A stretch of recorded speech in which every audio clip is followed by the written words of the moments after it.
Hidrosefalus adalah suatu kelainan pada kepala. Ciri mata seorang yang hidrosefalus dengan tekanan di dalam otak itu yang tinggi.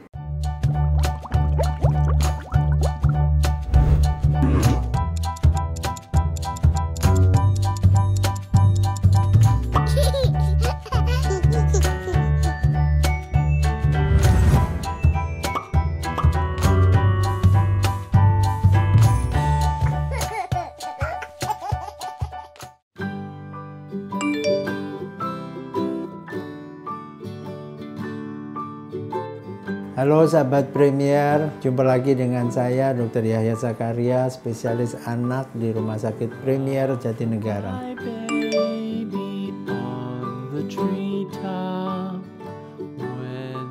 Hidrosefalus adalah suatu kelainan pada kepala.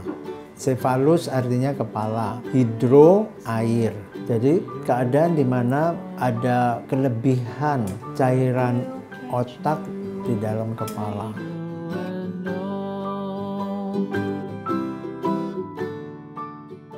Pada anak, hidrosefalus itu seringkali disebabkan karena sumbatan pada rongga atau saluran-saluran cairan otak itu.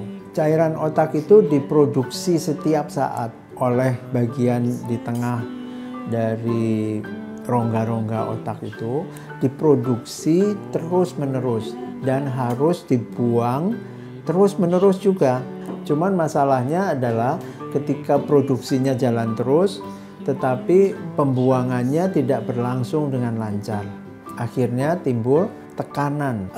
Di sini saya punya gambar seorang anak yang hidrosefalus, ya. Kita bisa dilihat di sini, ya, ciri mata seorang yang hidrosefalus dengan tekanan di dalam otak itu yang tinggi, ya. Akhirnya matanya jadi kalau kita perhatikan seperti matahari yang terbenam.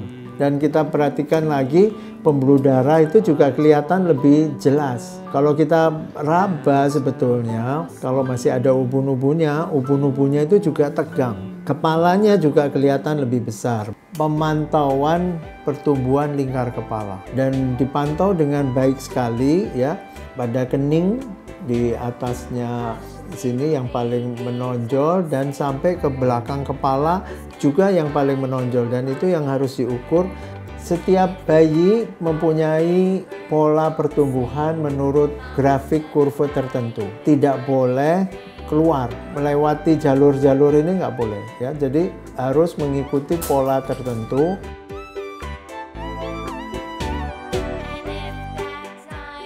Hidrosefalus bisa kembali normal dengan tata laksana yang baik. Sebagian besar saya tadi sampaikan disebabkan karena sumbatan. Kita lihat sebentar, ya. Ini di sini ada sistem rongga dan saluran cairan otak. Terjadi pada pasien hidrosefalus itu kalau ada sumbatan, ya, misalnya di sini ada tumor yang menekan saluran ini, ya. Seperti juga pada kita kalau bermain dengan balon yang diisi air, ya.